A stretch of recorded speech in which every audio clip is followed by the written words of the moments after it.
Hey, nama gue Faris, dan ini adalah podcast antara kita.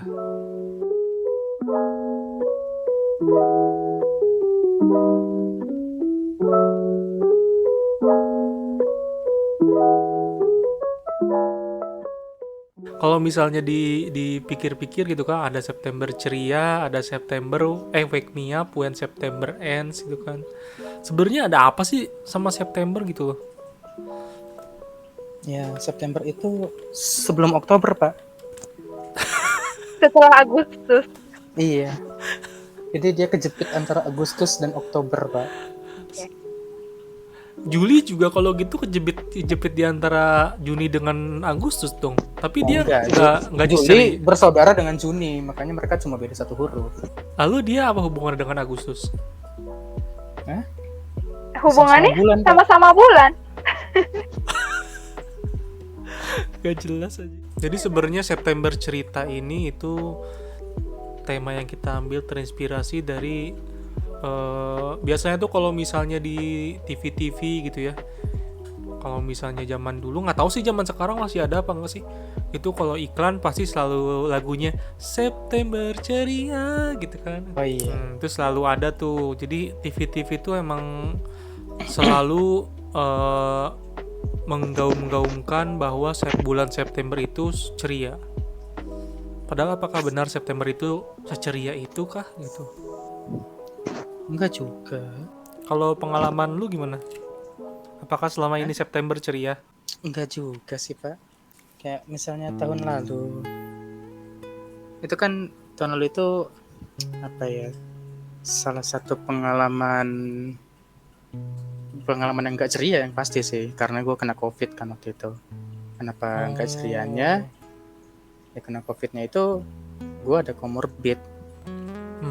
Yang artinya gue waktu itu dapatnya gejala berat. Comorbid itu sama apa sih? Kalau gue sama diabetes tipe 2. Kalau sebelum lu kena COVID sebelumnya udah diabetes? Udah. Jadi sebenarnya gue tahu udah punya diabetes itu dari tahun berapa ya? Tahun 2018 apa. Jadi karena waktu mau pengangkatan PNS-nya itu kan harus ada medical check up. Medical check up itu yang penuh dong, berarti semuanya yang lengkap lah gitu kan. Yeah. Berarti dari darah, jantung itu semua diperiksa. Udah dari yang periksa darah itu baru ketahuan ternyata ada diabetes, gulanya tinggi, kolesterolnya tinggi, gitu-gitu lah. Cuma awalnya itu masih enak, cuma dikasih obat minum doang. Jadi kontrolnya masih enak. Cuma pas tahun kemarin kena COVID makin parah. Tapi nggak tahu sih, ada dua versi dari dokter. Dokter bilang, ada yang bilang gara-gara COVID akhirnya tambah parah, ada juga yang bilang diabetesnya parah dulu baru kena COVID. Jadi nggak tahu, gue juga nggak tahu sih mana yang bener, karena kan nggak dicek banget. Pokoknya intinya waktu itu gue COVID ada komorbidnya diabetes kayak gitu. Kenapa? Jadi gue cerita nih ya. Kan September cerita. Iya. Ya, jadi kenapa dibilang tidak menyenangkan? Jelas yang pertama karena sakit. Sakitnya juga yang gejala berat. Yang kedua karena gue posisinya waktu itu sebenarnya lagi cuti kan. Sebenarnya bukan yang bikin berat juga sih, justru gue beruntung kenapa bisa dapat COVID saat cuti. Kenapa? Karena gue dekat sama keluarga, ada yang ngurusin. Gue nggak kebayang kalau gue kena COVID plus comorbid itu di sini, di Merauke, di Papua, nggak ada siapa-siapa yang bantu. Ya mungkin orang kantor, tetangga mau sih, gue pikir mau pastilah bantu. Cuma kan nggak ada yang bisa ngebantu sedemikian rupa kecuali keluarga sendiri lah. Dan itu emang gue rasain. Jadi singkat cerita tuh sebenarnya pas akhir-akhir Agustus itu gue udah mulai sakit. Itu lumayan lama ya. Sakitnya itu tuh emang sesak nafas, berasa kayak nafasnya tuh berat banget, kayak gue capek banget, nggak bisa ngapa-ngapain, udah akhirnya tiduran aja. Terus yang kedua demamnya emang tinggi. Terus ngomongnya tuh udah ngelantur juga. Sama istri gue tuh, gue juga bilang, tuh kamu tuh waktu sebelum masuk sebelum diantar ke IGD ngomongnya agak ngelantur gitulah istilahnya. Karena Jadi demamnya itu kali ya. Demam tinggi karena biasanya bisa. demam tinggi sama sesak napasnya, karena katanya kan emang kan namanya sesak napas kan berarti aliran oksigen ke otaknya juga Iya, kurang. Ya, Nah, di betul. situ makanya akhirnya bikin ya ngaco ngomongnya lah pokoknya. Dan gue juga kayak setengah sadar pas mau dibawa ke rumah sakit itu kan kalau nggak salah tuh pesen GrabCar apa GoCar lah, nggak tahu lah. Itu jalan dari kamar sampai ke mobil tuh gue dipegangin sama istri gue.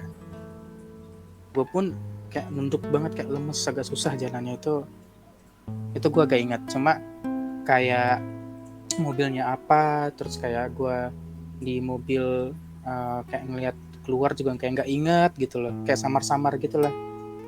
Jadi kayak gue tahu gue di mobil tapi kayak nggak tahu kemana lah misalnya gitu. Baru pas di IGD nyampe udah langsung dikasih oksigen, terus di ronsen, dilihat bener yang kena itu paru-parunya dulu. Itu tapi belum ketahuan ya COVID-nya ya. Itu gue masuk IGD tanggal 1 Septembernya. Pas tanggal 1. Pas banget ya. Pas banget tanggal 1. Ya udah kan akhirnya udah di udah di infus, udah dicek darah, udah di ronsen. Udah ketahuan kan awalnya pneumonia. Apa? Pneumonia paru-paru. Iya. Jadi dari situ itu pun belum COVID, tapi gue udah dikasih kamar isolasi. Jadi biar gue sendiri, tapi itu masih bisa ditemenin sama keluarga satu aja. Nah di sini berasa banget gimana perannya keluarga gue ikut bantu ngerjain gue, karena bukan cuma istri, kakak gue pun akhirnya ngebantu. Kenapa? Karena pastinya waktu itu anak gue juga masih kecil kan, belum 1 tahun gitu waktu itu. 1 tahun. Akhirnya mau nggak mau istri gue ya cuma bisa sampai sore atau agak malaman, baru nanti digantian sama kakak gue. Waktu itu gantian terus pokoknya. Terus itu kondisi masih belum tahu COVID ya? Masih belum. Itu sampai hari ke-5 hari ke-4 ya. Ini gantian terus lah. Terus yang bikin ribet itu ya karena harus laporan sama kantor kan, ya kantor maunya ada bukti dong dari rumah sakit. Nah itu juga bikin ribet. Kenapa? Ya biasa kalau udah ngomongin administrasi kadang-kadang suka lama. Nggak tahu nih lamanya, tunggu bu belum di print, tunggu bu masih diketik atau masih bagaimana lah gitu. Nah itu kan mesti sabar banget kan ya. Kalau gue pikir kalau bukan keluarga gue yang mau nungguin kayak gitu, siapa lagi gitu loh. Itu makanya salah satu yang bikin gue merasa beruntung juga. Terus pas hari kedua kalau nggak salah baru gue di tes swab. Di tes swab itu sampai gue bilang, makanya kalau nggak salah hari ke-4 atau hari ke-5 gitu baru ketahuan ternyata gue COVID. Dan itu pun dikasih tahu sama istri gue lewat telepon, lewat WhatsApp, lewat WhatsApp. Dia bilang nah kamu yang kuat ya, ini cuma sementara lagi dikasih cobaan. Terus gue pikir oh ya udah, berarti udah kena nih, gue udah nyadar duluan. Tapi emang posisinya gue waktu itu bisa megang HP tapi kayak masih lemes lah gitu. Tapi itu posisinya sama istri lu nggak dikasih tahu kalau lu tuh COVID ya? Gue dikasih tahu langsung gitu. Iya, pas dia bilang gitu, gue kan nyadar. Oh ya udah, betul udah kena nih. Baru dia ngomong positif nih COVID, jadi harus isolasi mandiri. Tapi isolasi mandiri harus isolasi di rumah sakit. Gue pikir oh ya udah. Kalau gue tipenya emang santai. Gue tuh ngerti. Oh ya udah kena COVID, berarti caranya sembuh ya udah dirawat. Berarti harus ikutin semua prosedur sananya. Prosedur di sananya kayak gitu. Jadi gue pikir ya udah, gue sih santai. Tapi justru yang bikin gue pikiran itu ya istri sama anak gue. Karena mau nggak mau, terutama istri karena mau nggak mau istri kan harus ribet bolak-balik dong, mau ngurusin gue dong, ngirimin barang apa segala macam. Ya, terus ya itu gue kepikiran di situ. Yang kedua itu kan selama sakit gue diurus sama mereka di rumah, yang artinya satu rumah itu kontak sama gue langsung. Itu gue kepikiran yang paling gue takutin ya mertua gue sama anak gue. Kenapa? Kalau mertua kan istilahnya udah lansia, umur udah tua, udah lansia, dan anak-anak juga masih kecil. belum lansia juga, cuma udah tua lah istilahnya kayak gitulah, udah mulai yang banyak sakitnya juga, apalagi yang ibu mertua gue juga ada sakit-sakit apa namanya, Comorbid gitu ya. Iya, comorbid juga, cuma gue agak lupa sorry apa comorbidnya ya. Tapi maksudnya adalah yang bikin dia pun Ya penyakit orang tua lah ya. pokoknya berapa bulan sekali dia juga harus kontrol gitu ke rumah sakit. Ya terus untungnya yang kedua alhamdulillah banget semuanya udah di tes swab, alhamdulillah negatif semua. Itu tuh salah satu yang bikin gue lega. Berarti intinya gue bisa fokus sama diri gue sendiri untuk sembuh, gak ada pikiran lagi untuk mereka yang sakit. Itu yang dua bikin gue salah satunya bisa kuat lah ngadepin si COVID ini. Terus gue itu dirawat kalau nggak salah selama 3 minggu pas itu. 3 minggu pas, gue inget gue tuh tanggal 23 tuh udah keluar. Tapi ya gitu prosesnya lama, dari gue bener-bener pakai oksigen apa namanya ya, oksigen yang kayak masker tuh ya, sampai oksigen yang di hidung. Ventilator. Kalau ventilator bukan yang dimasukin ke tenggorokan ya, bukan ya? Iya, ventilatornya tenggorokan, tapi lu nggak pakai? Bukan. Oh berarti masih oksigen yang tingkat masih oksigen sedang-sedang lah. Iya, pokoknya kayak pakai masker gitu kan oksigennya. Ya, sampai diganti yang apa namanya, yang cuma di hidung doang tuh, yang biasa lihat di sinetron tuh. Ya, itu. Untung nggak, oke. Untung nggak disebutin gitu. Iya, sebut saja nih. Nah, terus pokoknya dari masker itu, terus masker dari oksigen yang kayak masker sampai yang oksigen di hidung, sampai akhirnya boleh lepas oksigen. Itu prosesnya gue bisa bilang cukup berat. Pokoknya gue itu awal-awal di sana itu kalau ditelepon, lu bisa tanya istri gue, lu kenal kan Riz? Siapa ya?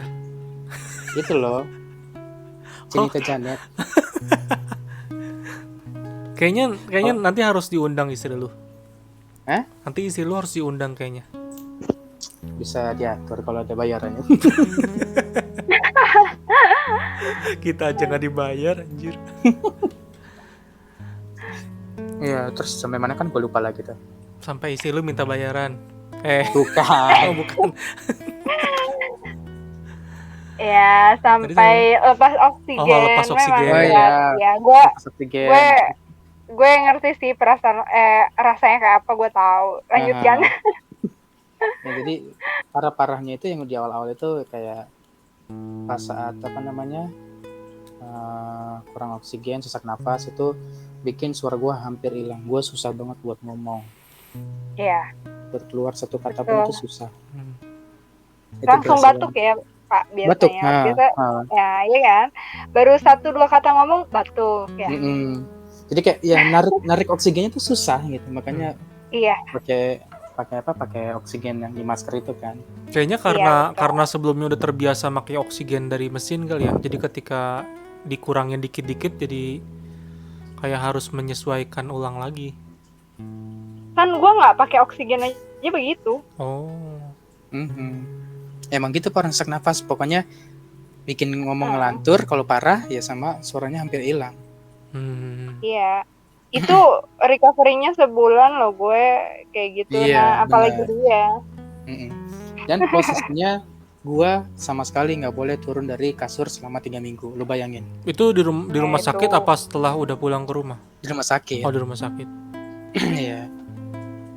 Ya bayangin aja, berarti gue kalau mau ke toilet gimana? Kateter ya? Kateter. Pakai kateter. Kateter itu apa?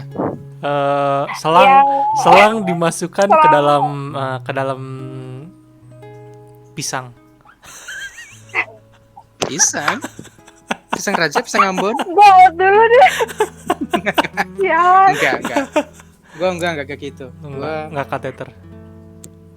pakai pispot. Oh, Oh my god.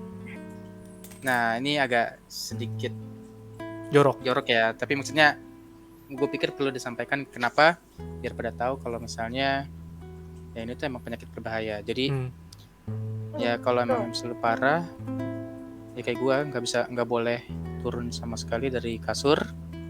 Selain gue pipis dari pispot, jelas gue BAB-nya pakai popok. Pakai popok, yang cebok siapa? Kalau gue nggak bisa, tangan gue satu diinfus. Megang bersih-bersih dari mana? Dari susternya lah. Jadi apa ya, gue sebenarnya malu banget lah kayak gitu. Pakein popok, terus gue harus dicebokin sama yang bukan orang yang gak gue kenal lah. Gak usah ngomongin bukan muhrim, orang gak gue kenal. Masalahnya orang yang kita kenal aja kita malu gitu kan. Iya, makanya itu pengalaman yang berkesan lah, nggak bisa dibilang buruk juga. Kenapa? Karena gue juga akhirnya jadi kayak punya hikmahnya sendiri lah kayak gitu kan. Kayak misalnya gue bisanya, orang gue kan orangnya emang agak-agak pemalas ya, di rumah malas ngapa-ngapain. Sekarang jadi ya lumayan bisa rajin lah, walaupun memang belum rajin banget, tapi much better daripada perilaku sifat gue yang dulu. Jadi kayak ada hikmah juga buat merenungi apa yang sudah terjadi, apa yang udah dikasih sama Allah gitu loh. Dan alhamdulillah dikasih kesempatan. Kenapa aku bilang bisa dikasih kesempatan? Karena dokter sendiri ngomong, Pak, Bapak beruntung masih bisa melewati fase ini, karena rata-rata ya pada nggak bisa. Makanya gue sampai, berarti gue parah banget waktu itu ya. Gue emang ngerasa parah sih, tapi gue kayak belum ngerasa dari pribadi sendiri, kayak nggak ngerasa pertarungan hidup atau mati. Tapi dokter kok sampai ngomong gitu, berarti parah banget ya. Lu gitu. Wow, gue 2 hari nggak sadar. Nah, Tapi itu lu kan bagus sih. Lu masih sadar, dan maksudnya dalam 3 minggu itu selalu sadar apa gimana? sadar, cuma emang yang dari awal itu kayak masih setengah sadar. Gue Makanya sampai gitu nggak kan. ngenalin orang soalnya. Nah, ya itu kan parah banget kan berarti. Iya. Kayaknya kalau lu misalnya dirawat pun dokter juga pasti ngomong gitu sih, masih beruntung. Mungkin kenapa dokter ngomong gitu juga bukan masalah apa namanya, kondisi fisiknya kayak gimana ya, mungkin karena mentalnya itu. Mental kayak gue sama Iva, berarti kan kita masih bisa positive thinking lah istilahnya untuk bisa sembuh kan kayak gitu. Iya. Nah, sedangkan mungkin dokter selama ini ngerawat yang isolasi mungkin kayak orang-orang parno lah gitu. Karena gue pernah sekamar sama orang parno banget anjir. Malah bikin gue stres dalam kamar. Pas di rumah sakit itu? Iya. Parnonya Itu gimana? Itu tiap hari telepon istrinya. Dia bilang gini, Bu, udah jemput aja lah, ngapain di sini, mending dirawat di rumah. Apa namanya, di sini rawatnya nggak jelas. Nanti kalau bapak mati di sini gimana? Malah gue yang stres dengernya. Iya. Istrinya juga gue dengarkan karena kadang-kadang di loudspeaker sama dia. Istrinya juga kayak, ya udah sabar Pak, emang harus dirawat di rumah sakit, nggak bisa bapak pulang. Iya, dia nggak sadar kalau dia ke rumah dia bawa penyakit itu menularkan keluarganya yang lain. Gue tuh pengen banget ngomong kayak gitu. Misalnya gue udah ngomong sama dia tuh kayak pakai bahasa paling halus lah, gue nggak mau ribet apalagi sekamar yang gue dalam keadaan nggak berdaya juga. Gue udah bilang, iya Pak, mungkin memang jalannya buat dirawat dulu di sini, kan nanti kalau misalnya pulang takutnya malah nular yang lain. Padahal dia cerita sama gue sendiri, itu istrinya juga abis COVID dan udah sembuh, keluar dari rumah sakit. Lalu mau bawa penyakit lagi ke istri lu yang udah sembuh. Makanya itu salah satu teman kamar gue yang Gila yang Unik bikin ya. unik dan bikin ya emosi sendiri gue jadinya, tapi gue nggak bisa marah juga kan. Ya ibaratnya itu teman seperjuangan lah gitu. Iya, makanya gue cuma bisa bantu kayak coba nyemangatin dengan ngomongnya lebih halus ya, kayak bebel gitu sih dia. Bebel banget sumpah. Orang tua. Orang tua cuma bebel banget lah istilahnya. Udah dikasih tahu apa, dia nggak sampai yang bilang kamu so tahu atau gini-gini, enggak, dia dengerin, dia cerita, tapi ujung-ujungnya balik lagi ke perilakunya dia yang kayak tadi. Bu, udah Iya. jemput aja, ngapain bapak di sini, bapak nggak sembuh-sembuh, mending di rumah aja gitu-gitu. Ya itu dia mentalnya mungkin ya. Iya, Di situ. mentalnya. Makanya mungkin dokter bilang begitu juga karena bukan masalah kondisi fisiknya doang, tapi ya karena alhamdulillah mental kita lah yang masih bisa kuat, masih bisa positif buat sembuh kayak gitu. Betul. Luar biasa. Lalu Pak, Luar biasa. untuk orang-orang yang udah merawat, yang udah membantu Bapak, yang sudah menyemangati, sudah mensupport, kira-kira ada pesan apa Pak? Yang pertama yang paling yang paling terdepan ya istilahnya si nakes-nakesnya ini.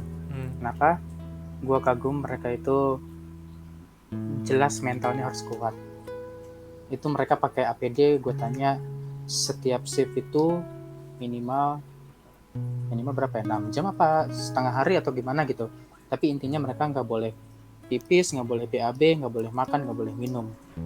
Itu mereka harus tahan dengan menghadapi pasien-pasien yang unik kayak macem Bapak-bapak barusan. Nah itu suster sempat emosi juga lah sama dia sebenarnya.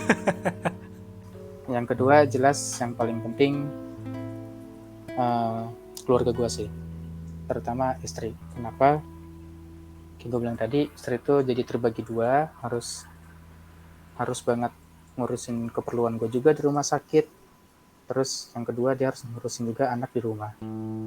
Itu dia cerita sama gue juga sedih. Jadi pada saat gue masih istilahnya masih kritis, yang awal-awal masuk IGD, itu kan boleh keluarga satu yang ikut. Nah, cuma kan suster nggak tahu kalau misalnya ternyata ada kakak gue pun emang nggak nungguin di dalam, dia nungguinnya di luar, karena kakak gue juga emang orangnya agak parnoan sama COVID ini. Jadi kalau udah tahu gue gejalanya ada sesak nafas, ada demam, mereka ya seperlunya aja. Jadi kalau gue perlu apa-apa gue WhatsApp. Tapi mereka walaupun ada parno gitu tetap standby ya. Tetap standby ya. Makanya jadi kenapa istri gue yang paling gue utamain itu suster jam 4 pagi setengah malam itu telepon istri gue bilang, Bu, ini bapaknya nggak ada yang tungguin, ibu nggak tungguin. Itu istri gue sampai nangis, sampai ngomong ya gimana sus, bingung, harus ini anak juga ada kok kakaknya. Jadi kayak ya tertekan juga, tapi sampai gue sembuh pun dia tetap bukan nggak ngeluh juga sih, tapi tetap bertahan gitu loh. Nggak yang sampai yang stres banget akhirnya sampai marah-marah atau gimana, atau lesu atau gimana lah istilahnya kan. Udah sampai ngurusin gue bolak-balik ke rumah sakit, terus udah harus ngurusin anak gue juga. Walaupun sampai nangis di telepon kayak gitu. Walaupun cemas tapi tetap memperlihatkan bahwa dia tuh harus kuat. Cemas, harus kuat. Walaupun memang ya sempat nangis karena memang berkali-kali di telepon, yang nggak cuma 1 hari 2 hari.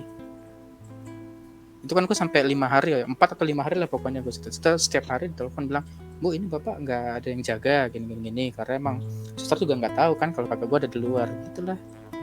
Akhirnya bikin dia agak stres juga sampai nangis, tapi dia tetap maju gitu loh. Tetap kalau ada apa-apa berita misalnya nih, kan katanya ya kalau misalnya ada apa-apa nanti dihubungin. Jadi kalau gue ada kondisi tertentu apa, dihubungin. Atau kalau misalnya mau tahu silakan telepon ke rumah sakit. Tapi nyatanya ya antara si rumah sakit nggak hubungin atau susah dihubungin. Ya akhirnya mau nggak mau istri gue nyamper. Ya. Terus jadi ini gimana sama kondisi suami saya gini. Ya itu dia tetap maju gitu, maksudnya enggak karena dia kesusahan di rumah jagain anak terus gue dilupain, enggak, dia tetap dua-duanya dihajar deh. Itu makanya walaupun sampai nangis, walaupun sampai stres, tapi dia tetap maju. Itu ya, ya orang yang paling berharga lah buat gue, karena udah nemenin sampai gue bener-bener sembuh ya. Jadi bukan cuma keluar rumah sakit terus udah selesai perkara, enggak. Karena gue recovery, karena yang tadi gue bilang gue cuma di kasur sampai 3 minggu. Itu gue pulang-pulang jalan susah, yang artinya gue kayak latihan lagi. Dan ya dia nemenin. Emang sih 14 hari pertama keluar rumah sakit itu gue harus isolasi mandiri, yang artinya gue belajar sendiri. Tapi setelah itu, setelah gue pulih lagi ya temenin, dipegangin, ya ikut ngurus. Jadi kayak dia punya bayi gede lagi lah kayak gitu. Dan dia nggak ngeluh, bilang capek, bilang ini iya, tapi nggak ngeluh sampai yang bikin dia stres, nggak mau ngelakuin lagi tuh enggak, tetap kuat gitu. Makanya ya gue cinta banget lah sama istri gue kayak gitu. Luar biasa. Jadi pengen punya istri gue. Iya, ayo dong, ayo ditunggu undangannya loh, San, serius nih. Waktu itu udah pernah ngeprank loh Anda. Nah makanya mana gitu ya kelanjutannya gitu kan, kita nungguin banget nih. Sabar. Yang pernah ada ditikung terlebih dahulu. Oh, sudahlah.